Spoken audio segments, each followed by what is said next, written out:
الله الرحمن الرحيم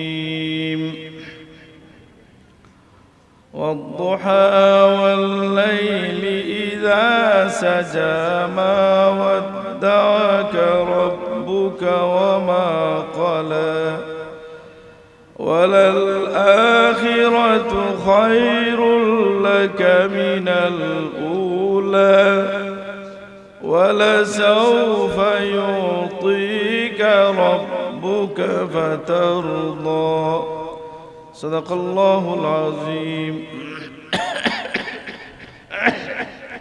إن الله وملائكته يصلون على النبي يا أيها الذين آمنوا صلوا عليه وسلموا تسليما بسم الله والحمد لله الصلاة والسلام عليك يا رسول الله بسم الله والحمد لله الصلاة والسلام عليك يا رسول الله الصلاة على النبي والسلام على الرسول الشفيع الأبطحي ومحمد عربي بلغ العلا بكماله كشف الدجى بجماله حسنت جميع خصاله صلوا عليه وآله هو الحبيب الذي ترجى شفاعته لكل هول من الأهوال مقتحم مولاي صل وسلم دائما أبدا على حبيبك خير الخلق كلهم كما برأت وصبا باللمس راحته وأطلقت ربا من ربقة اللمم مولاي صل وسلم دائما أبدا على حبيبك خير الخلق كلهم وكلهم من رسول الله ملتمس غرفا من البحر أو رشفا من الديم مولاي صل وسلم دائما أبدا على حبيبك خير الخلق كلهم الله سبحانه وتعالى শুকরিয়া আদায় করছি যে আজকে মৌলভীবাজার টাউন কামিল মাদ্রাসার বার্ষিক মাহফিল এই মাহফিলে আমরা আসতে পেরেছি আলহামদুলিল্লাহ। এই মাহফিলের সম্মানিত সভাপতি ওলামায়ে কেরাম বেরাদরানে ইসলাম, আমি নিজেকে সৌভাগ্যবান মনে করছি যে এখানে কথা বলতে পারছি, এই জন্য যে যেখানে হুজুর বড় সাহেব কিবলা তশরিফ আনবেন সেখানে আসলে আমার মতো মানুষকে কিছু বলার জন্য আসা নয়, বিনীত হয়ে শোনার জন্য আসা, জুতা বহনের জন্য আসা উচিত, কিন্তু আমাকে নির্দেশ করা হয়েছে এই জন্য আমি দু একটি কথা বলবো। আল্লাহ তৌফিক দান করুন, আমিন। আর ভালো লাগলো এই জন্য যেখানে এসে আমি আমার দাদা সাহেবের অত্যন্ত মায়ার কিছু মুরব্বী মানুষের চেহারা দেখলাম, আলহামদুলিল্লাহ। তো শুকরান লিল্লাহ এই জন্য যে আল্লাহ তাআলা আমাদেরকে তার শ্রেষ্ঠ সৃষ্টি মানুষের ঘরে জন্ম দিয়ে তার হাবিবের উম্মত হিসেবে কবুল করেছেন, আলহামদুলিল্লাহ। আমরা এই জন্য শুকরিয়া আদায় করি যে আল্লাহ তাআলা আমাদেরকে তার পথে পরিচালিত করার জন্য যুগে যুগে দয়া করে নবী রাসূল কিতাব পাঠিয়েছেন। সর্বশেষে যে নবী পাঠিয়েছেন আমাদের নবী মুহাম্মদুর রাসূলুল্লাহ সাল্লাল্লাহু আলাইহি ওয়াসাল্লাম, এবং নবুয়তের ধারা খতম হয়ে যাওয়ার পরে যারা আল্লাহর দ্বীনের নিশান বরদার ছিলেন তাদের বহু মানুষকে আল্লাহ তাআলা এই ভূখণ্ডে পাঠিয়ে দিয়েছেন, আলহামদুলিল্লাহ। যে হযরত শাহজালাল মুজাররদ আল ইয়ামানি 360 আউলিয়া তারা যে নিশান নিয়ে এসেছিলেন সেটা কিসের নিশান ছিল? যে এক আল্লাহর খবর নিয়ে এসেছিলেন, আল্লাহ রসুলের মহব্বতের বার্তা নিয়ে এসেছিলেন এবং সেই বার্তার আলোয় এই অঞ্চল আলোকিত হয়েছে আলহামদুলিল্লাহ। এবং এখানে শুয়ে আছেন হযরত শাহ মুস্তাফা রহমাতুল্লাহ আলাইহি, না আলহামদুলিল্লাহ। তো আমরা তাদের প্রতি আমরা সালাম জানাই এবং তাদেরকে আমরা দোয়ায় শরীক করি, এই জন্য তাদের জন্য দোয়া করি যে এই উম্মতের পক্ষ থেকে আল্লাহ যেন উত্তম জাযা নসিব করেন, আমিন। তো আপনাদের প্রিন্সিপাল হুজুরকে আমি বলছি, দেখা হয়েছিল, বলছিলাম যে আমার ভাই মুফতি সাহেবের ছেলে আমাকে বলছিল যে ভাইয়া আমাদেরকে যে মানুষজন ওয়াজে ডাকে যাব কি না। আমি বলছি আমি তোমাকে সেই কথা বলবো যেটা বড় সাহেব আমাকে বলছেন। আমি বড় সাহেবকে গিয়ে বলছিলাম, সাহেব আমি যে 6 ঘন্টা বা 5 ঘন্টা জার্নি করিয়া আসার পরে আধা ঘন্টা সময় থাকি মানুষের মাঝে, মানুষই কি পায় বুঝি না, নিজে কি কিছু পাই, খাওয়া দাওয়া হাদিয়া অনেক কিছুই পাই, তো মানুষ কি পায় তো বুঝি না। বড় সাহেব কি বলছেন শোনো, এখানে তিনি আরেকজন ইমামের কথা বললেন যে শিফা লিকাউল খালিল শিফাউল আলিল, মায়ার মানুষকে দেখলে মন ভালো হয়ে যায়। তো তোমাদেরকে মানুষ যদি ডাকে এই জন্য যে তোমার দাদার মায়ায় যাবা, আমি আমার ভাইকে বলছি যে অবশ্যই যাবা, এই জন্য যে আমরা গিয়ে যদি শুধু তুমি তোমার দাদির গল্পগুলাও বলো, উনি কিভাবে তাকওয়া অবলম্বন করেছেন, কেমনটা মানুষের সেবা করেছেন, সেগুলোই তো অনেক বড় বিষয়। আর আমরা মানুষের ডাকে সাড়া দেব এই জন্য যে তাদের ভালোবাসার কাছে আমরা ঋণী, যেই জন্য তাদের আহ্বানে আমরা সাড়া দেব। আল্লাহ কবুল করুন, আল্লাহুম্মা আমিন। আর ওয়াজ কি করবেন, কালকে হযরত বড় সাহেবের যেটা বলছেন, সুবহানাল্লাহ, ছিলেন নি কুলাউড়ায় কেউ? আচ্ছা, কি বলছেন? ওয়াজের কয়েকটা প্রকার আছে। একটা হইল মানুষকে কষ্ট দেওয়ার ওয়াজ, উদ্দেশ্যমূলক কথাবার্তা। আর একটা হইল আল্লাহর জন্য কথা বলা। যারা আল্লাহর জন্য কথা বলেন তারা হয়তো সুর এত চড়া নাও করতে পারেন, তারা হয়তো খুব আর্টিস্টিক ওয়েতে কথা নাও বলতে পারেন, শৈল্পিক ভাবে কথা নাও বলতে পারেন, কিন্তু তাদের কথায় মানুষ হেদায়েত হয়, আলহামদুলিল্লাহ। তিনি উদাহরণ দিয়েছেন যে হযরত সৈয়দ আহমদ শহীদ আমিরুল মুমিনিন সৈয়দ আহমদ শহীদ রহমতুল্লাহ আলাইহি যখন মাহফিলে উঠে এই কথা প্রথম বলতেন যে খুদা কি বন্দো খুদা সে ডরো, এই কথা বলার সাথে সাথে মানুষ কাঁদতে শুরু করতো, সুবহানাল্লাহ। এই জন্য বলা হয় মা খারাজা মিনাল লিসান মা জাওয়াজাল আযা ওয়া মা খারাজা মিনাল কলব দাখালা ইলাল কলব। যেটা ঠোঁট থেকে বের হয় এটা কান পর্যন্ত যায়, এর বেশি নয়। আর যেটা হৃদয় থেকে বের হয় সেটা হৃদয়ের ভিতরে পৌঁছে, আলহামদুলিল্লাহ। তা আমরা আপনারা অপেক্ষায় আছেন বড় সাহেব আসবেন, এবং এর ফাঁকে সময়টা নষ্ট করা বা সময়টা কাজে লাগানো। তো আল্লাহ তৌফিক দিলে দু একটি কথা বলবো। আমার মাথায় মাঝে মধ্যে এই প্রশ্ন আসে যে আমরা যখন নামাজে দাঁড়াই, নামাজ তো আমরাও পড়ি, আল্লাহর ওলিরাও নামাজ পড়েছেন, তাই না? তো মানুষ আল্লাহর কাছে কিভাবে যায়? যে ইবাদত করতে করতে যায়। ইবাদতের মধ্যে সবচেয়ে উত্তম ইবাদত কোনটা? নামাজ। তো এই নামাজটা কি ইবাদত যে আল্লাহ তাআলা এই নামাজকে সকল সৃষ্টির ইবাদতকে আল্লাহ তাআলা একত্রিত করে উম্মতে মুহাম্মদীকে দান করেছেন। যেমন কয়েকভাবে বলা হয়, ফেরেশতাদের মধ্যে কিছু ফেরেশতা এমন আছেন যারা শুধু দাঁড়িয়ে আল্লাহর জিকির করছেন, কেউ শুধু রুকুর অবস্থায়, কেউ শুধু সিজদার অবস্থায়। আর আরিফ বিল্লাহ যারা, তারা বলছেন যে সৃষ্টির মধ্যে এর নমুনা আছে, ওয়া ইম মিন শাইইন ইল্লা ইউসাব্বিহু বিহামদি রাব্বি, আছে না আয়াত? যে সৃষ্টির মধ্যে যা কিছু আছে সব কিছু আল্লাহর জিকির করে, সুবহানাল্লাহ।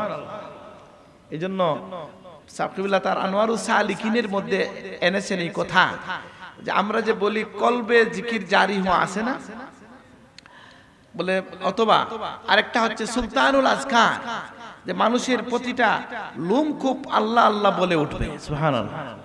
কেউ যদি প্রশ্ন করেন যে লোমকূপ কি আল্লাহ বলা সম্ভব, বলে হ্যাঁ, কোরআন তো বলে সম্ভব। কিভাবে বলছেন যে ওয়াইম মিন শাইইন ইল্লা ইউসাব্বিহু বিহামদি রাব্বি, কোনো কিছু নেই যেটা তার রবের তাসবিহ করে না। কোনো কিছুর মধ্যে আপনার আমার চামড়াও আছে, হৃদয়ও আছে, আছে না?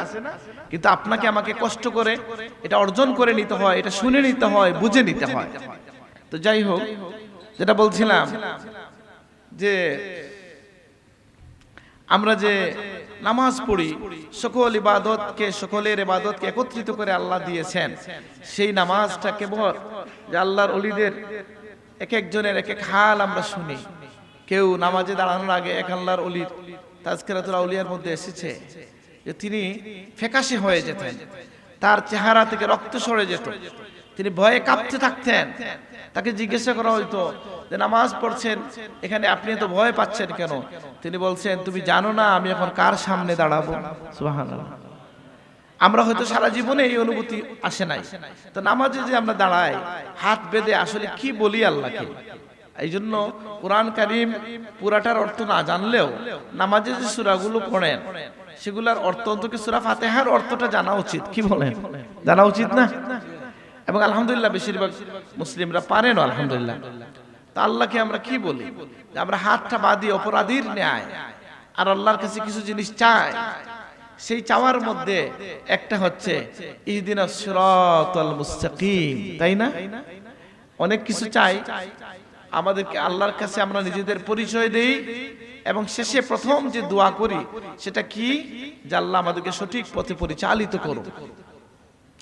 তো সঠিক পথে পরিচালিত যে করবেন আল্লাহ, কারা তারা? তাদের পরিচয় আল্লাহই আবার দিয়েছেন, সিরাতাল্লাযীনা আনআমতা আলাইহিম, আপনি যাদেরকে নিয়ামত দিয়েছেন। আর অন্য আয়াতে আল্লাহ বলছেন, উলাইকা মাআল্লাযীনা আনআমাল্লাহু আলাইহিম মিনান নাবিয়্যিনা ওয়াস-সিদ্দীকিনা ওয়াস-শুহাদা'i ওয়াস-সালিহিন। তাহলে নিয়ামত কারা পাইছে? অন্য আয়াতে বলছেন। এই আয়াত নাজিল হওয়ারও একটা শানে নুজুল আছে, বলবো এটা আমি। সেটা কি জানেন? একদিন রাসূলুল্লাহর সামনে আসলেন এক সাহাবী, উস্কো কুস্কো চুল, উনি চিন্তিত বিমর্ষ বদনে রাসূলুল্লাহর সামনে তাশরীফ আনলেন। ওই সাহাবী নবী জিজ্ঞাসা করলেন, মালাকা ইয়া সাওবান, নবীর খাদেম ছিলেন, যে সাওবান তোমার কি হলো? তিনি বললেন, ইয়া রাসূলুল্লাহ, ঘরে যখন যাই আপনার চেহারার কথা মনে হইলে দৌড়ে চলে আসি, যে আপনার চেহারাটা দেখতে চাই। কিন্তু এই কয়েকদিন থেকে মাথার মধ্যে একটা চিন্তা ঘুরপাক খায় যে দুনিয়ায় যখন ইচ্ছা আপনার চেহারা দেখতে চলে আসতে পারি, আখিরাতের ওই ভয়াল দিন পার হইয়া আমি যদি যাই জান্নাতে যাইও, তা আমি কোথায় যাব আমি তো জানি না। আমি হয়তো জান্নাতে গেলেও খুব নিচু স্তরে থাকবো, আপনি কোথায় থাকবেন? আপনাকে তো পাবো না। সুবহানাল্লাহ। তাহলে বোঝা গেল সাহাবায়ে কেরাম রাসূলুল্লাহ শুধু জান্নাত চাইতেন না, রাসূলুল্লাহর কে পাওয়া যাবে এরকম জান্নাত চাইতেন। সুবহানাল্লাহ। শুধু জান্নাত নয়, কোন জান্নাত চাই? যে জান্নাতে আল্লাহর রাসূলকে দেখা যাবে। সুবহানাল্লাহ। এবং এই সাহাবীর ইশক ও মহব্বত কে আল্লাহ এত পছন্দ করলেন যে নবী কিছু বলার আগে আল্লাহর আরশে জলওয়া পয়দা হয়েছে, আল্লাহ খুশি হয়ে গেছেন, আল্লাহর কুদরতি দরিয়ার মধ্যে জোশ এসেছে। আল্লাহ বলেন, তাড়াতাড়ি যাও গিয়া নবীকে বলার আগে তুমি বলে দাও আমার পক্ষ থেকে যে যারা ঈমান আনবে আর নেক কাজ করবে তারা আমার নবীর সাথে থাকবে। আমি সংক্ষেপে বললাম, পুরো আয়াতের অর্থ কি? উলাইকা মাআল্লাযীনা আনআমাল্লাহু আলাইহিম, তারা থাকবে তাদের সাথে যাদেরকে আল্লাহ তাআলা কি করেছেন? নিয়ামত দিয়েছেন। মিনান নাবিয়্যিন, নবীদের মধ্য থেকে, ওয়াস-সিদ্দীকিনা ওয়াস-শুহাদা'i ওয়াস-সালিহিন, নবীগণ, সিদ্দিকগণ, শহীদগণ, সালেহীনগণ। নবীগণ, সিদ্দিকগণ, শহীদগণ, সালেহীনগণ যেখানে থাকবে তারা এদের সাথে থাকবে। সুবহানাল্লাহ। তাইলে আমরা নিয়ামত প্রাপ্ত ব্যক্তিদেরকে চিনলাম। তা আমি মাঝে মাঝে চিন্তা করি যে আল্লাহর নিয়ামত প্রাপ্ত ব্যক্তি এখন কাউকে যদি দেখতে চাই কারে পাওয়া যাবে? কারে পাওয়া যাবে? এখন কি নবী পাওয়া যাবে? আছেন দুনিয়ায়? না। বলে সিদ্দিক, সিদ্দিক, সিদ্দিক মানুষের মধ্যে আছে, কিন্তু আপনি নিশ্চিত না কে। কারণ কি? সিদ্দিক কে? একটা হাদিসের মধ্যে এসেছে, যে ব্যক্তি সব সময় সত্য কথা বলে, যে ব্যক্তি সব সময় সত্য বলে, সত্য বলতে বলতে আল্লাহর কাছে তাকে সিদ্দিক হিসাবে লেখা হয়, হাত্তা তুকতাবু ইনদাল্লাহি সিদ্দিকা। যে সব সময় সত্য বলে আল্লাহ তাকে মায়া করে সিদ্দিকিনের দফতরে তার নাম লিখে দেন। সুবহানাল্লাহ। এখন আমি কি বলতে পারবো যে আমি সিদ্দিক? আপনি বলতে পারবেন? বলা নিষেধ তো। কালকেও এটাও বড় সাহেব বলছেন, ফালা তুযাক্কু আনফুসাকুম ওয়াল্লাহু আ'লামু বিমানিত্তাকা। তোমরা নিজেদেরকে কেউ প্রশংসা করো না, নিজের ভালো নিজে বলো না, আল্লাহ জানেন কে কতটুকু মুত্তাকি। সুবহানাল্লাহ। তাইলে আপনি বলতে পারবেন না আমি সিদ্দিক? বলতে পারবেন? নিশ্চিত হওয়া যাবে না, তবে একজন উম্মতের মধ্যে নিশ্চিত সিদ্দিক তিনি কে? আবু বকর সিদ্দিক নাকি? আর অনেকেই আছেন, যেমন প্রশ্ন এসেছে এইভাবে যে হযরত, হ্যাঁ ঠিক করে দেন একটু, হযরত আহমদ ইবনে হাম্বল রাহমাতুল্লাহ আলাইহির কথা খিজিরকে জিজ্ঞাসা করা হয়েছে। তিনি কি বলছেন? যে আহমদ ইবনে হাম্বল আল্লাহর কাছে সিদ্দিক। সুবহানাল্লাহ। এখন এক কথা থেকে আরেক কথায় চলে যায়। এটা ওয়াজ শিখলে আমি মনে হয় ওয়াইজ হয়ে যাচ্ছি কিনা আল্লাহই জানে। ওয়াজ করলে এক কথা থেকে আরেক কথায় চলে যায়, বুঝেন নাই? তা আমি চাই না ভাই, কোন নামজাদা ওয়াইজ হইতে চাই না, ভাইরাল ওয়াইজ হইতে চাই না। সোজা কথা, আল্লাহর কাছে আমরা এই দোয়া করি যে আল্লাহ আমরা সেই ভয়াল দিনের জন্য হযরত শাহজালাল পীর ও মুর্শিদের দামনের কাছে হইয়া, শাহজালালের পিছে হইয়া নবীজির কাছে থেকে জান্নাতের জন্য চলে যেতে পারি, এটাই চাওয়া। আর নাম ধামের খাহেশ থাকলে আল্লাহ যেন এটা মিটিয়ে দেন। আল্লাহুম্মা আমিন। বলেন না একবার আমিন। শুধু আমার জন্যই করলেন দোয়া, আবার সবাই নিজের জন্য করি যে আল্লাহ আমাদের হৃদয়ে নাম ধাম সুনাম অহংকার যা আছে, সুনামের যে আকাঙ্ক্ষা আছে, আল্লাহ তুমি এটা দূর করে দাও। আমিন। তো বলছিলাম আহমদ ইবনে হাম্বল রাহমাতুল্লাহ আলাইহির কথা মাদারিজুন নবুয়তের মধ্যে পড়েছি। কি পড়লাম?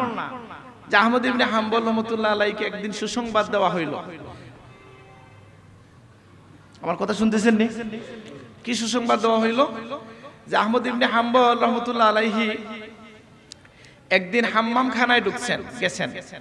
তো এগুলা বলতে গেলে তো অনেক সময় লাগে।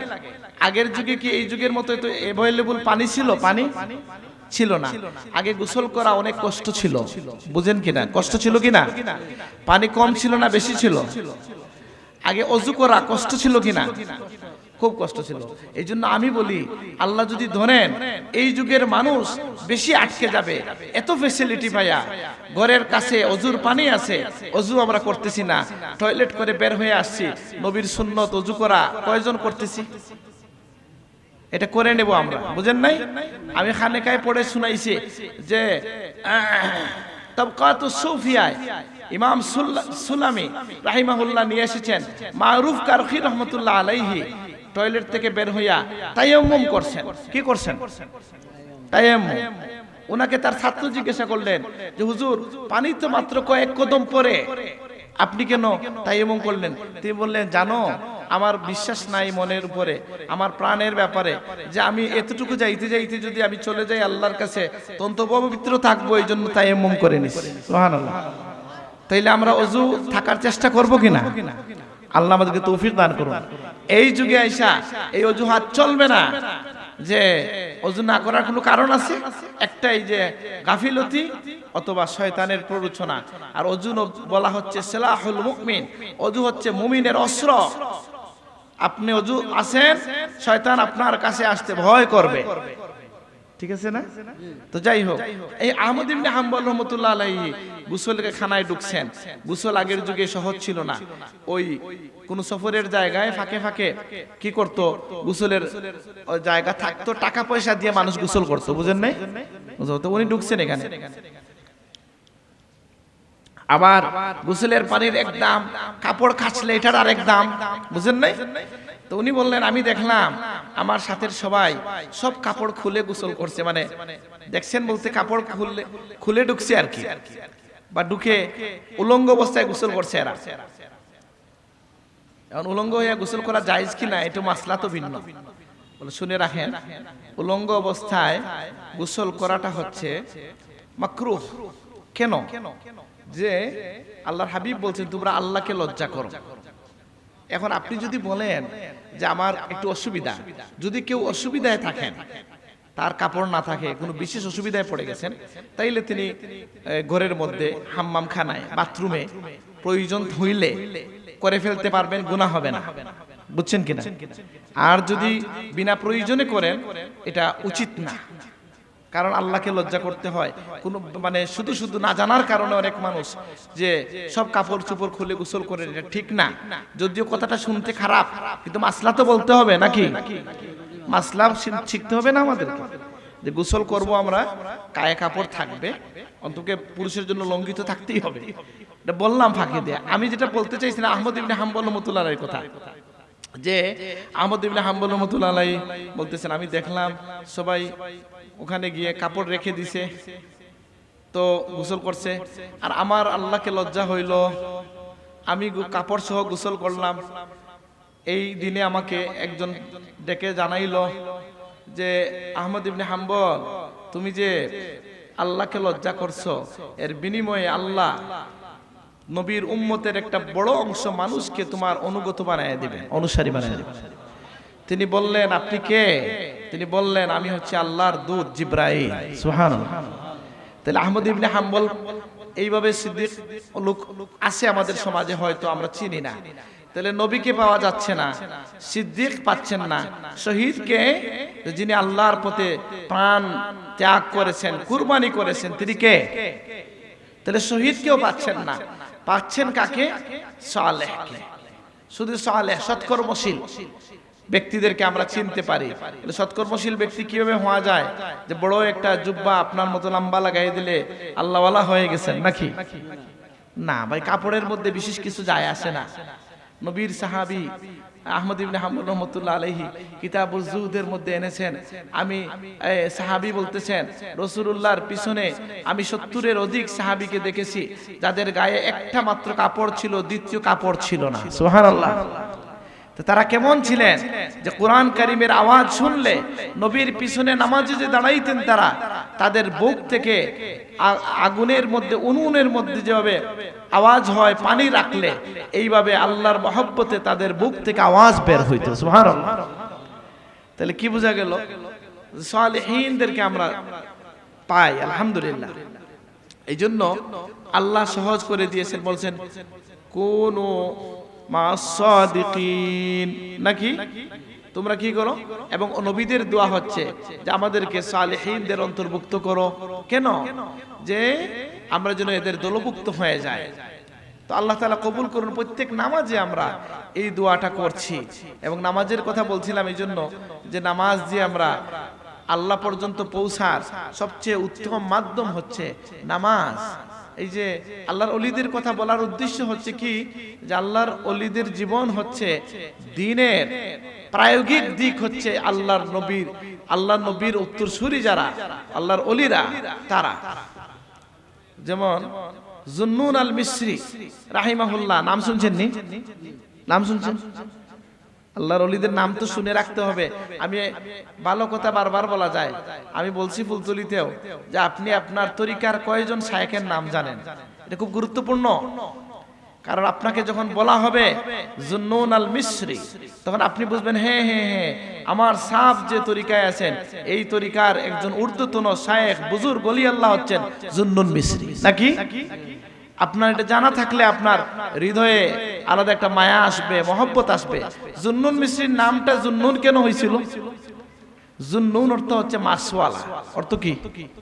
মাসওয়ালা। মাসওয়ালার নাম হওয়ার তাজকিরাতুল আউলিয়া একটা কারণ লিখছেন কি, যে উনি চলতেন, বেশভূষা ওনার অনেক মলিন ছিল। আল্লাহর ওলিদের একটা বৈশিষ্ট্য হচ্ছে তারা দুইভাবে, আল্লাহর ওলিদের মধ্যে কাউকে কাউকে আপনি দেখবেন খুব জৌলুসপূর্ণ পোশাক পরেন, যেমন আমাদের মাযহাবের ইমাম আবু হানিফা রাহমাতুল্লাহ আলাইহি, বড় পীর দস্তগীর আব্দুল কাদের জিলানী রাহমাতুল্লাহ আলাইহি, হযরত মুজাদ্দিদ আল-ফিসানি রাহমাতুল্লাহ আলাইহি, ওনারা খুব শৌখিন পোশাক পরতেন। আবার কিছু আল্লাহর ওলি পাবেন যে কাপড় চোপড়ের দিকে বেশি কোনো খেয়াল ছিল না, বুঝেন নাই? যেমন ওয়াইস করণী, ওনার একটা জামা ছিল। এরকম অনেক আল্লাহর ওলি পাবেন যাদের জীবনে এক দুইটা জামা দিয়ে তারা পার করে দিয়েছে। সুবহানাল্লাহ। এটা আপনার রুচির বিষয়, কাপড় কম বেশি এটার সাথে সম্পর্ক বিশেষ কিছু নাই। আল্লাহর নবী বলছেন আত-তাকওয়া হা হুনা, তাকওয়া থাকে এই জায়গায়। কোথায়? কলবে, মনের মধ্যে তাকওয়া। তো যেটা বলছিলাম যে জুন্নুন মিস্ত্রি উনি একটু মলিন পোশাকে নৌকা দিয়ে যাচ্ছেন, জাহাজ দিয়ে যাচ্ছেন, ওই জাহাজের মধ্যে হঠাৎ করে এক লোকের দিনার একটা হাইরা গেছে। হ্যাঁ, জানেন তো ঘটনাটা, জানেন না? এক লোকের কি হয়েছে, দিনার হারে গেছে, স্বর্ণের দিনার। তো সেই লোক সবাই মিলিয়া দেখলো যে এর মধ্যে তো সবচেয়ে গরিব হইলো এই লোক, এর এই সন্দেহ করা যায়, এই লোকে নিয়েছে। বুঝেন নাই? সবাই মিলিয়া বলছে যে তারে ধরো, সেই নিয়েছে। ওনার একটু জজবা চলে আসছে, উনি বলছেন আল্লাহ আমি তোমার জন্য ফকির ইখতিয়ার করলাম, আমি এইভাবে লজ্জা পাবো? সুবহানাল্লাহ। আল্লাহর কাছে দাবি আছে কিনা? দাবি কার আছে? আল্লাহর নবী বলছেন রুব্বা আশআস আকবার লাউ আকসামা আলাল্লাহ লা আবাররা। আল্লাহর বান্দাদের মধ্যে অনেক ধুলোধূসরিত মলিন পোশাকের মানুষ এমন আছে, সে যদি আল্লাহর উপর দাবি করে কিছু বলে আল্লাহ দিয়ে দেন। সুবহানাল্লাহ। তো উনি বলছেন আল্লাহ তোমার জন্য ফকির হইলাম, আর এই লজ্জা পাবো আমি? সাথে সাথে দেখা গেল ওই নৌকার পাশে দিয়া শত শত মাছ চলে আসছে, প্রত্যেকের মুখে একটা করে দিনার। তিনি কি করেছেন? তিনি একটা দিনার তুলে ওই লোককে দিছেন, সকলে ওনার কদমে পড়ে গেছে। সুবহানাল্লাহ।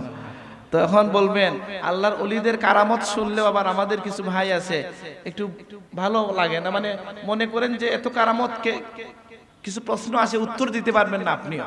আমি এটা হাইকোর্টেও বলছি, আর এক দুই জায়গায় বলছি, আপনাদেরকেও বলতেছি। একজন যদি বলে যে মঈনুদ্দিন চিশতি আজমিরের মতো যত কারামত বলছো, আর বড় পীর আব্দুল কাদের জিলানীর মতো যত কারামত বলো, আমরা তো নবীর সাহাবীদের এত কারামত শুনি না, তো ওলি আল্লাহ কারা বড় ছিলেন?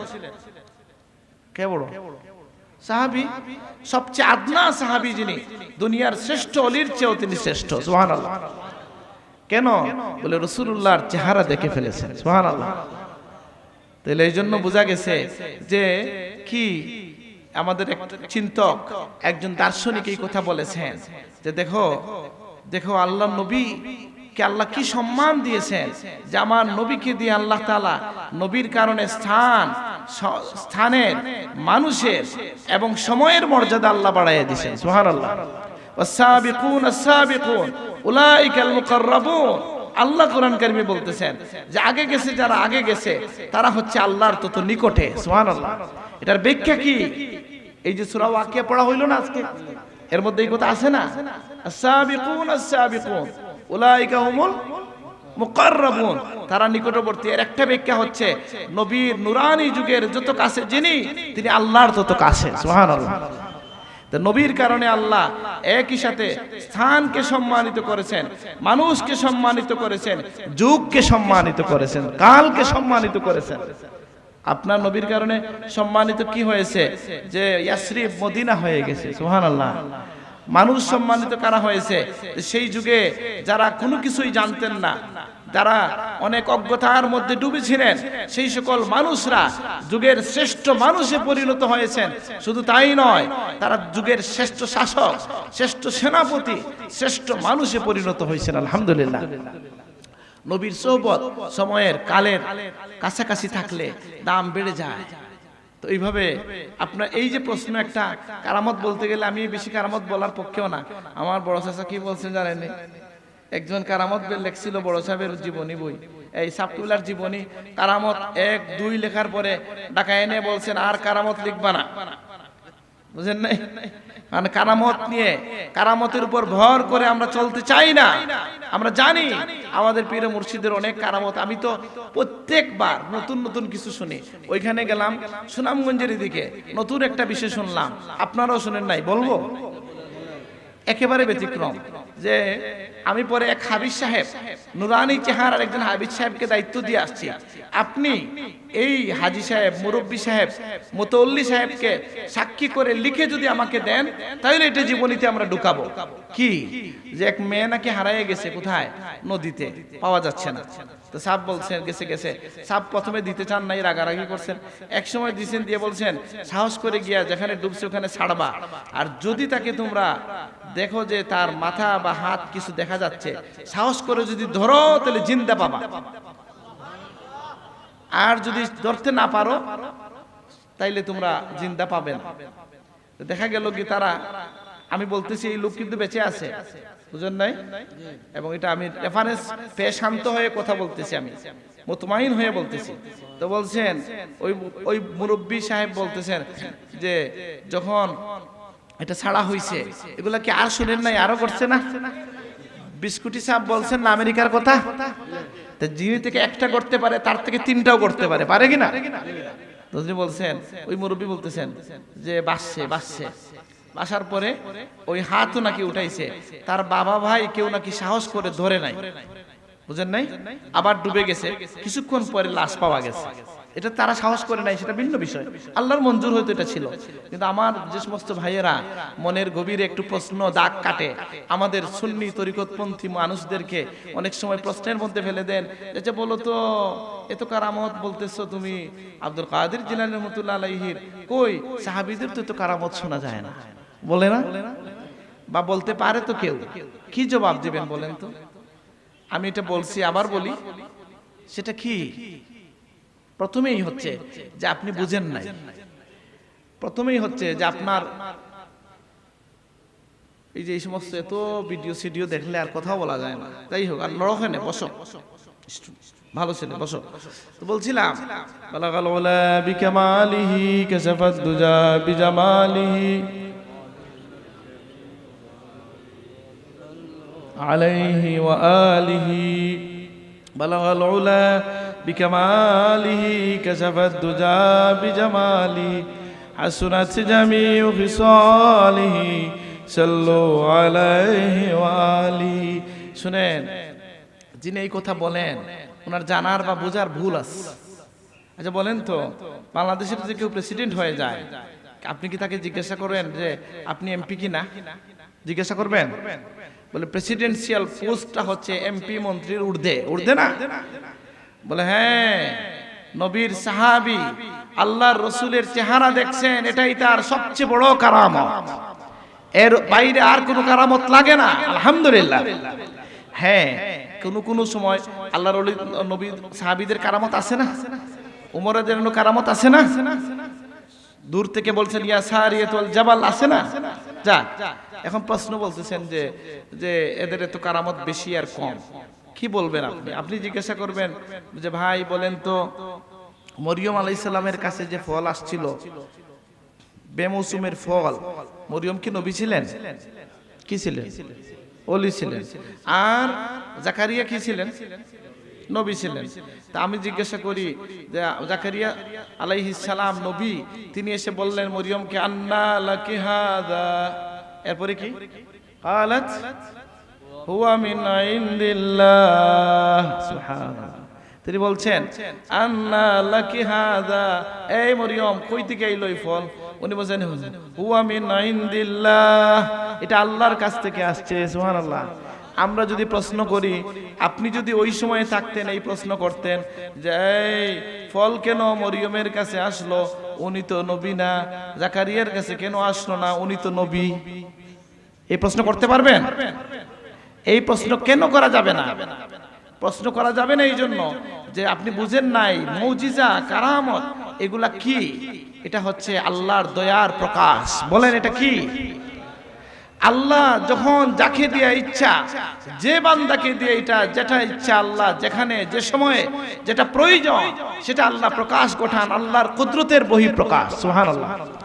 সেটাই হচ্ছে কারামত। নাকি যুগে যুগে যুগে যুগে কারামতে দেখবেন আপনি যে আল্লাহর নবীদের মুজিজার বৈশিষ্ট্য হচ্ছে, ইমাম শাফি বলছেন যে যুগে যে চ্যালেঞ্জ ছিল সেই চ্যালেঞ্জের মোকাবিলায় আল্লাহ তাআলা নবীদের মুজিজা দিয়েছেন। আমাদের নবীর সময় সাহিত্যে খুব উৎকর্ষতা লাভ করেছিল আরবরা, আল্লাহ কুরআন কারীম নাজিল করেছেন এবং বুহিরাল আরব, আরবরা স্তব্ধ হয়ে গেছে। মূসা আলাইহিস সালামের সময়ে জাদুবিদ্যার প্রভাব ছিল, আল্লাহ তাআলা তাকে কি দিয়েছেন? ওয়াদমুম ইয়াদাকা ইলা জানাহিকা তাখরুজ বাইদা, শুভ্র হাত দিয়েছেন। আর ওয়ালকি আসাক, তোমার লাঠি ফেলো, এটা কি হয়ে গেছে? হিয়া হিয়া হাইয়াতুন তাসা, বড় সাপ হয়ে গেছে। জাদুবিদ্যার সময়ে জাদুবিদ্যার মোকাবিলায় হাত এবং সাপ বা লাঠি দিয়েছেন। ঠিক একইভাবে ঈসা আলাইহিস সালামের সময় চিকিৎসা বিজ্ঞানের উৎকর্ষতা ছিল। আল্লাহ তাআলা তাকে কি দিয়েছেন যে ওয়াউবরিহুল আকমাহা ওয়াল আবরাসা, নাকি ওয়া উহিল মাউতা বিইজনিল্লাহ, যে তিনি জন্মান্ধ কুষ্ঠ রোগীকে ভালো করে ফেলতেন আল্লাহর হুকুমে, এমন কি মুর্দাও তার হাতে জিন্দা হয়ে যেত। সুবহানাল্লাহ। কে কে? ঈসা আলাইহিস সালাম। তাহলে একইভাবে যে যুগে যে সময়ে আল্লাহর ওলিদের হাতে আল্লাহ যে কারামত দেওয়া প্রয়োজন সেটা আল্লাহ দেন। এটা কার ইচ্ছা? ওলি আল্লাহর ইচ্ছা না আল্লাহর ইচ্ছা? আল্লাহর ইচ্ছা। আসলে আমি এই যে জুন্নুন মিসরি রহমতুল্লাহ আলাইহির কথা বলছিলাম, দুইটা কথা বলতে গিয়ে লম্বা হয়ে গেল। তো উনি জুন্নুন, তার কারামতের কথা বললাম। তাহলে কারামতে বিশ্বাস করেন কিনা? করতে হবে কেন? এটার আকীদা শুনে নেন, কি মাসলা কি। যে আপনি যদি বলেন ও শাহান শাহ বা শাহান মিয়া আপনার কেরামত মানি না, বলে ঠিক আছে ভাই আমার কিছু নাই, মানছি। কিন্তু আপনি যদি বলেন আল্লাহ মাফ করুক, যে কোনো আল্লাহর অলিরে বলেন যে আপনারটা মানি না, তাহলে এটা যদি মিথ্যা হয় আপনি গুনাহ হবে।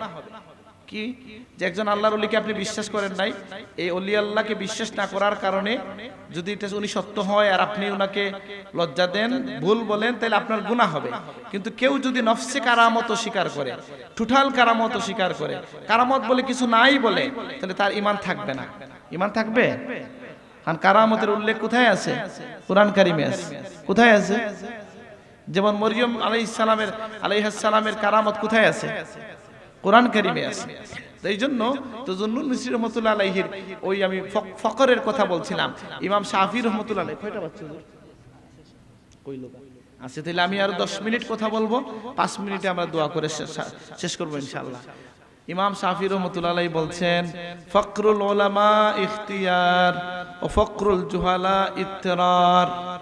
আলেমদের আল্লাহওয়ালাদের ফকিরি হইল পায়াও না নেওয়া, আর জাহেলদের ফকিরি হইল যে না পাইয়া ফকির। বুঝেন নাই? ফকিরি দুই ধরনের। বলেন কয় ধরনের? আপনি কোটিপতি হইয়া আপনি হইতে পারেন। বড় সাহেবের কাছ থেকে শুনেছি, বাংলাদেশের প্রধান বিচারপতি, তিনি রাতের বেলায় ইটের মধ্যে, শিয়রের মধ্যে বালিশ সরাইয়া, বিবিও জানতেন না ইটে শিয়র দিয়ে শুইতেন। সুবহানাল্লাহ। ওনার কি বালিশ ছিল না? কেন? যে ইটের শক্ত জায়গায় ইয়ে দিলে ঘুম ভাঙ্গে তাড়াতাড়ি। ধরেন এটা ভিন্ন বিষয়, অনেকে এগুলো বুঝে না যে এটার ব্যাখ্যা কি। মানে আল্লাহকে পাওয়ার জন্য যেটা লাগে আমি করব, বুঝেন না কথাটা? তো সেটা হচ্ছে যে উলামাদের, জাননেওয়ালা লোকদের, আল্লাহওয়ালাদের ফকিরি হচ্ছে ইখতিয়ার, আল্লাহর কাছ থেকে বেছে নেন তারা ফকিরি। আর আরেকটা হচ্ছে আমার মতো পাবলিক লোকের ফকির হইলো কিচ্ছু নাই তে আমি ফকির। এই ফকির তো হইলো মানুষের দুয়ারের ফকির। আর আনতুমুল ফুকারা ইলাল্লাহ, সকল মানুষ আমরা কি আল্লাহর দরবারের ফকির। এই জন্য আমার আব্বার কাছ থেকে একটা গল্প শুনছিলাম, এটা বলে শেষ করবো আপনাদেরকে। যে ওই যে মানে কাপড়ের প্রসঙ্গে এসেছিল এটা, এই জন্য বললাম। আমার আব্বাজানের কাছে এটা শুনছি যে উনি বলছিলেন যে আল্লাহর অলির কাছে দেখা করতে একজন গেছে, গিয়া দেখছে যে ওনার আলিশান বাড়ি, ওনার এখানে শত শত লোক খাওয়া দাওয়া করতেছে, বাড়িঘর বিশাল, অনেক জল জল করতেছে দরবার। উনি বলছেন আহা গেছে, আসলাম কি শুনিয়ে আর কি পাইলাম, ঘুমায় গেছি গে মসজিদে। তো ঘুমার পরে ফজরের সময় বা তাহাজ্জুদের সময় দেখেন, তাহাজ্জুদের সময় কে উঠে? বলে যারা আল্লাহর বন্ধু তারা উঠে। বলেন তাহাজ্জুদে কে উঠে? কিভাবে? বলে যে কোনো মানুষ তার বন্ধুর সাথে কথা বলতে চায়, একাকী সময় চায় নাকি? আল্লাহ বলেন আমার যারা বন্ধু তারা চলে আসো, শেষ রাইতে আমি তোমার কাছে চলে আসি। সুবহানাল্লাহ। আল্লাহ আমাদেরকে শেষ রাতের কান্না নসিব করুন। আমি নিজেও নাদান, কিন্তু শুনেন হাদিসে এসছে ভালো কথা বলতে থাকো, এটার প্রভাব তোমার উপরেও পড়বে। আর তুমি যদি নাও করো, তোমার কোনো ভাই এটা শুনে আমল করে ফেলতে পারে। আলহামদুলিল্লাহ। এই যে নবীর হাদিস এসেছে, রুব্বা মুবাল্লাগিন আও আমিন সামিঈন, অনেক সময় যে পৌঁছায়, যিনি ওয়াজ করেন, তার চেয়ে শুননেওয়ালা আমল বেশি করে। আলহামদুলিল্লাহ। এই জন্য ভালো কথা বলতেছি। যদি আপনি বলেন আমরা তো চিনি আপনাকে, আপনি তো পরহেজগার না, বলে ভাই আমি তো নিজে পরহেজগার না, কিন্তু আমি একটা পরহেজগারির পতাকা হাতে নিয়ে আসছি, যে পতাকা হযরত শাহজালাল মুজাররদ আল ইয়ামানি হইয়া আমাদের পীর ও মুর্শিদের হাতে আছে, ওইটা আপনার কাছে আমি পৌঁছে দিতে চাই। আমার গায়ে ময়লা আছে, আমি স্বীকার করি।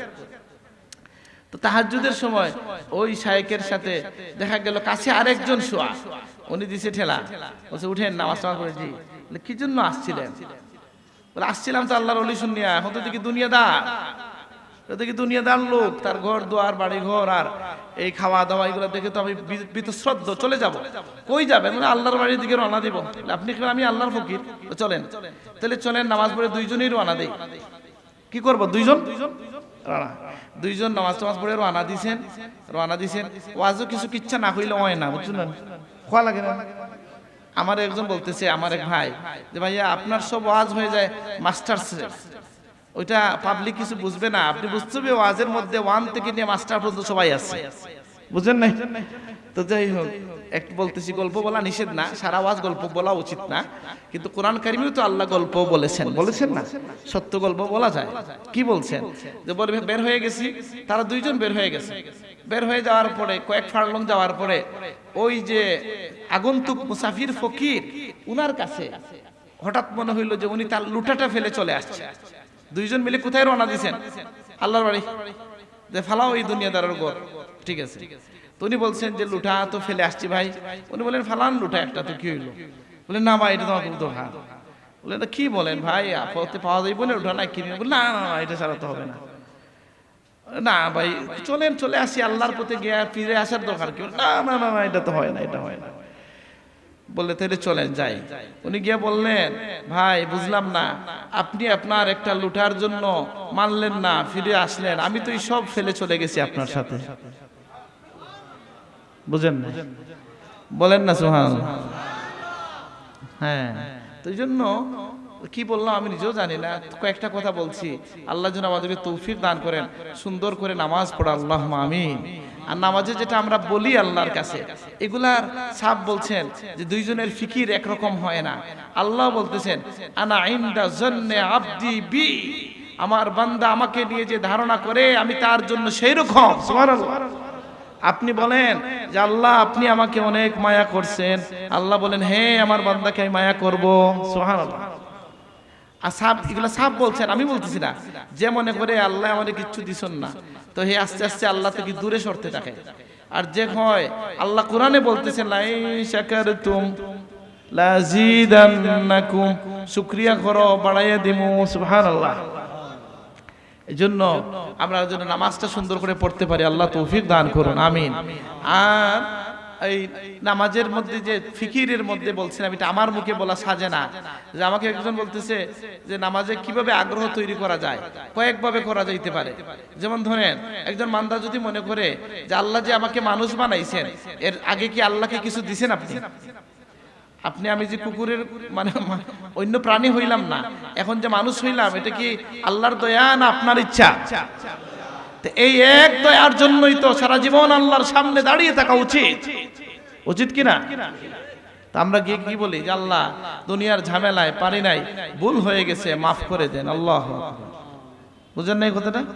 মনের গভীর থেকে এই অনুভূতি নিয়ে আমরা যেন যেটা বলা হয়। এরপরে কালকে আমি মৌলানা নজরুল হুদা খান, আমাদের মাদ্রাসার মুহাদ্দিস, কথা বললাম যে আমাদের একটা অভ্যাস হচ্ছে নামাজ যে আমরা পড়ি, যে আল্লাহর উপর যেন একটা রাগ করছি আর কি, এই আর কিছু নাই। এই নামাজে দাঁড়াইয়া কি ঠোঁট বন্ধ না কিছু বলতে হয়? আল্লাহকে বলতে হয় কি না? ঠোঁট নড়বে, আল্লাহকে কানে কানে কথা বলার সুযোগ আল্লাহ দিয়েছেন। আপনি এইভাবে হবে না তো? প্রথম তাকবীর এটা ঠোঁট নেড়ে বলা ফরজ, বলেন কি ফরজ। এরপরে এগুলা সুন্নত, কিন্তু বলতে হবে আল্লাহকে। আপনি কি বলছেন? সুবহানা রাব্বিয়াল আলা, সুবহানা রাব্বিয়াল আলা। আল্লাহ আমার সবচেয়ে উঁচু অঙ্গ, সবচেয়ে সম্মানিত অঙ্গ, সবচেয়ে দামি অঙ্গকে সবচেয়ে নিচে নিয়ে বলতেছি আপনি সকলের উপরে। সুবহানাল্লাহ, সুবহানা রাব্বিয়াল আলা। আমি পবিত্রতা ঘোষণা করি আমার সর্বোচ্চ সুউচ্চ সুমহান রবের। সুবহানাল্লাহ। আর কি? আল্লাহ বলেন ফেরেশতাদেরকে, এই তোমরা বলছিলা যে ওয়া নাহনু নুসাব্বিহু বিহামদিকা ওয়া নুকাদ্দিসু লাক, আল্লাহ এরারে বানায়া কিতা করতায়, আমরা তো তোমার তাসবিহ গাই না কিতা। তখন আল্লাহ বলেন দেখো দেখো আমার বান্দা কি করে, যে সবচেয়ে নিচে গিয়ে বলে আমি উপরে। সুবহানাল্লাহ। তাহলে এই জন্য মুহাদ্দিস হুজুরের কাছে প্রথমে এই হাদিস শুনছি, পরে হাদিসের কিতাবের মধ্যে পাইছি আল্লাহর হাবিব বলেছেন আকরাবু মা ইয়াকুনুল আবদু মির রাব্বিহি ওয়া হুয়া সাজিদ, বান্দা আল্লাহর সবচেয়ে নিকটে চলে যায় যখন সিজদা দেয়। সুবহানাল্লাহ। তাই আমি বলছিলাম নামাজটা যেন সুন্দর হয়, আমারও হয় আপনাদের হয়, আল্লাহ কবুল করুন আমিন। এর মধ্যে একটা পথ হচ্ছে ওই যে মৌলানার সাথে নজমুদা খান সাহেবের কথা বললাম কি, যে আমাদের নামাজ সুন্দর হওয়ার জন্য 60% নামাজ শুদ্ধ হয়ে যাবে ইনশাআল্লাহ। আপনি আপনার ঠোঁটের দিকে নজর রাখবেন আর ঠোঁটটা নেড়ে পড়বেন। বলেন কি বলছি? ঠোঁটের দিকে খেয়াল রাখবেন আর ঠোঁটটা নাড়বেন। আল্লাহর উপর রাগ করছেন? রাগ করছেন? তাহলে কেন কিছু বলেন না? কি কিছু বলতে হবে না? সুবহান রাব্বিয়াল আযীম, এটা আপনি শুনতে হবে, আপনি শুনতে হবে। এইভাবে কয়েকদিন নামাজ পড়েন, নামাজে মজা পাওয়া যাবে ইনশাআল্লাহ। আল্লাহ কবুল করুন আমিন। এটা কমন যেটা আমার নিজের দুষ্ট বললাম আপনাদেরকে, যে এটা আমরা খেয়াল করব। আল্লাহ আমাদেরকে তৌফিক দান করুন। আমি দোয়া করতে চাই, বা দোয়া না করলেও হবে। কয়টা বাজছে একটু বলেন? 3 মিনিট। আমরা শেষ করলাম। মূলত উদ্দেশ্য হচ্ছে বড় সাহেবের জন্য অপেক্ষা। তরিকতপন্থীদের একটা কথা আছে, ইন্তেজারুশ শাইখে মিনার রাহমাহ। হ্যাঁ, শাইখের জন্য অপেক্ষা সময়টাও আল্লাহর রহমতে কাটে। সুবহানাল্লাহ। কালকে যখন কুলাউড়ার মজলিসে বসছি, আমি তো পাথর দিল মানুষ, একবার মনটা নরম হয়ে গেল যে আল্লাহ এইরকম চেহারা তো কমে গেছে, যাদের কাছে 2টা হাঁটু গেড়ে বসে তোমার জন্য কিছু চাওয়া যায়। ঠিক আছে না? আমাদের লোকজন কমে যাচ্ছেন না? বিলপারি সাহেব চলে গেছেন, তাই না? আর বিলপারি সাহেব এই এলাকায় পরিচিত ছিলেন, উনি অবশ্য দুঃখ নিয়ে গেছেন। উনি বলছেন বাবা সবাই খালি তাবিজ নেই তো খেওয়াইয়া জিখায় না যে আল্লাহ কিলা ফাইমু, বুঝুন না? আমরা যখনই দেখেছি কিতাব পড়িয়ে শোনাইছেন, কইছেন বাবা শুনো আমার সাহেবে মুক্তির কিস্তি লইয়া আইছেন। সুবহানাল্লাহ। বলে এটা কিতাব, বলে দারুল কিরাত। কে কইছেন কথা? বিলফারি সাহেবরে অসুস্থ, অনেক কিছু লাগানো ভিতরে। আমি গেছি দেখা করতে যখন গেছি, হঠাৎ করে চুপ খুলছেন। আমি মনে হচ্ছিল বেহুশ আছেন। কোনো কারণ ছাড়াই আমাকে বলে উঠলেন, অমিয়া আল্লাহরে যখন সিজদা দিবা মায়ার সাথে দিবা, বাচ্চায় জ্বালা মারে আঞ্জামারি ধরে ওলা সিজদা দিবা। সুবহানাল্লাহ। আমি তো ভয় যে বিলপারি সাহেব থেকে এক কথা আমার জীবন বদলে দিছে। আলহামদুলিল্লাহ। যে আল্লাহরে যখন সিজদা দিবায় মায়ার সাথে দিবায়, যেন বাচ্চায় জ্বালা মারে আঞ্জামারি ধরে ওলা সিজদা দিবায়। সুবহানাল্লাহ। আমি 2 দিন পর্যন্ত আমার শরীরের মধ্যে এই কথার প্রভাব আমি পাইছি। আলহামদুলিল্লাহ। কিন্তু আমরা তো সাবহলরে খালি ফুতাবিজ আমি নিষেধ করি না, চলবে থামায়, ঠিক আছে, কিন্তু এটা একমাত্র কাজ না। বলেন সিলসিলায় ফুলতুলি হইতে হইলে কোরআন শরীফ শুদ্ধ হওয়া লাগবে, ঠিক কিনা বলেন? সিলসিলায় ফুলতুলি হইতে হইলে ইস্তেগফার থাকতে হবে নাকি? সিলসিলায় ফুলতুলি মানে রাসূলুল্লাহর মায়া ভিতরে থাকতে হবে। সিলসিলায় ফুলতুলি মানে রাসূলুল্লাহর জিকির, রাসূলুল্লাহর দুরূদ জবানের মধ্যে থাকতে হবে, তাই নয় কি? আল্লাহ আমাদেরকে কবুল করুন আমিন। আর আলহামদুলিল্লাহ এই মাদ্রাসা তো অত্যন্ত এই জেলার মধ্যে আজানটা যখন শেষ হবে একসাথে আমরা দোয়া করব, ঠিক আছে? এখানে আজান দিয়ে দেন, এখানে আজান দেন, একসাথে দোয়া করি। আজান দিলাম,